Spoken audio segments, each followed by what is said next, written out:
चला तर मंडळी, तुम्ही देखील बाहेर जेवणाला गेल्यावरती तंदुरी रोटी किंवा बटर नान मागवता का? तर आजची खास रेसिपी तुमच्यासाठी. हॉटेल आणि रेस्टॉरंट पेक्षा मऊ लुसलुशीत कमी साहित्यात बटर नान घरी कशी बनवायची मी तुम्हाला सांगते. कमी वेळेत बटर नान बनवण्याची खास ट्रिक, त्यासाठी व्हिडिओ शेवटपर्यंत पहा. सर्वात आधी 2 कप मैदा घ्यायचा आहे. चाळणीने छान चाळून घ्यायचा आहे. जे काही धनूर किड घाण असेल ते निघून जाईल.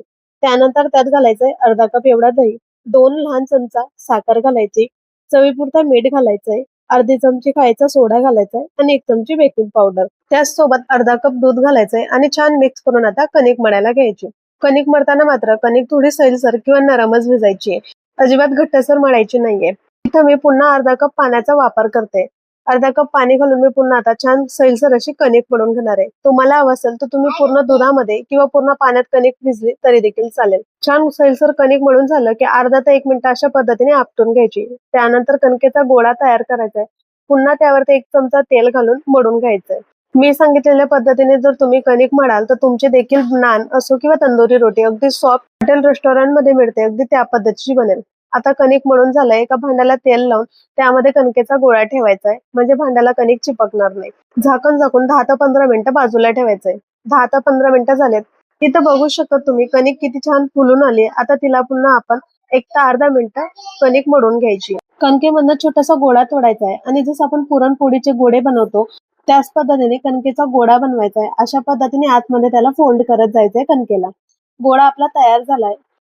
पीठ लावून छोटीशी आपल्याला पुरी लाटून घ्यायची. जास्त मोठी चपाती लाटायची नाही, अगदी पुरी एवढा आकार ठेवायचा आहे. थोडंसं तेल टाकून आपल्याला छान पसरवून घ्यायचंय. जसं आपण मोदक भरतो आणि पॅक करतो त्या पद्धतीने मोदक सारखं पॅक करायचंय. उरलेला जो काही पिठाचा भाग असेल त्याला तिथंच मागच्या बाजूला आपल्याला छान हाताने दाबून घ्यायचंय. तयार झालेल्या कणकेच्या गोळ्याला आता पिठामध्ये बुडवून घ्यायचंय आणि छान पद्धतीने आता लाटून घ्यायचंय. बटर नान किंवा तंदुरी रोटी तुम्हाला हवंय त्या आकारात तुम्ही तिला लाटून घेऊ शकता. मात्र लाटताना जास्त जाडही नको आणि जास्त बारीकही नको. इथं माझे बटर नान लाटून झालेले, त्यावरती मी थोडीशी काळी तीळ पेरते. त्याचसोबत कट केलेला हिरवा कोथिंबीर घालते. जर तुमच्याकडे काळी तीळ नसेल तर पांढऱ्या तीळ घातली तरी देखील चालेल. तीळ कोथिंबीर लावून झालं की पुन्हा आपल्याला 1 ते 2दा छान लाटणं फिरून घ्यायचंय, जेणेकरून जेव्हा नान भाजू त्यावेळेला तीळ निघायला नको. नानच्या मागच्या बाजूला छान हाताने पाणी लावून घ्यायचंय, म्हणजे तव्यावरती आपले नान छान पद्धतीने चिपकेल. तवा घेताना अजिबात नॉनस्टिक तवा घ्यायचा नाहीये, अल्युमिनियम किंवा लोखंडाचा तवा घ्यायचा आहे, जेणेकरून आपली नान अगदी छान पद्धतीने चिपकेल, अजिबात निघणार नाही.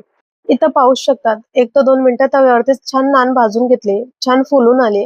आता तवा गॅसवरती उलटा करायचा आहे आणि छान पद्धतीने नान भाजून घ्यायचंय. जसं अगदी रेस्टॉरंट मध्ये जसं तंदूर करून आपली नान भेटते त्याच पद्धतीने आपल्याला गॅसवरती तंदूर करून घ्यायचं. इथं पाहू शकतात किती छान दोघी बाजूने आपली बटर नान भाजून झालेली आहे. आता दुसरा पर्याय मी तुम्हाला सांगते.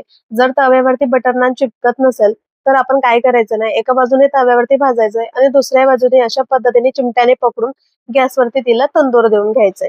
अगदी 15 मिनिटाच्या आत मी 9 ते 10 बटर नान इथं बनवून तयार केलेले आहेत. गरमागरम नानवरती बटर लावायचंय आणि सर्व्ह करायचंय. बघू शकतात किती मऊ लुसलुशीत झालेत. हॉटेलपेक्षाही जबरदस्त. एकदा नक्कीच ट्राय करा आणि कसे झाले मला कमेंट मध्ये सांगा. व्हिडिओ आवडल्यास लाईक, शेअर आणि चॅनलला सबस्क्राईब करायला विसरू नका.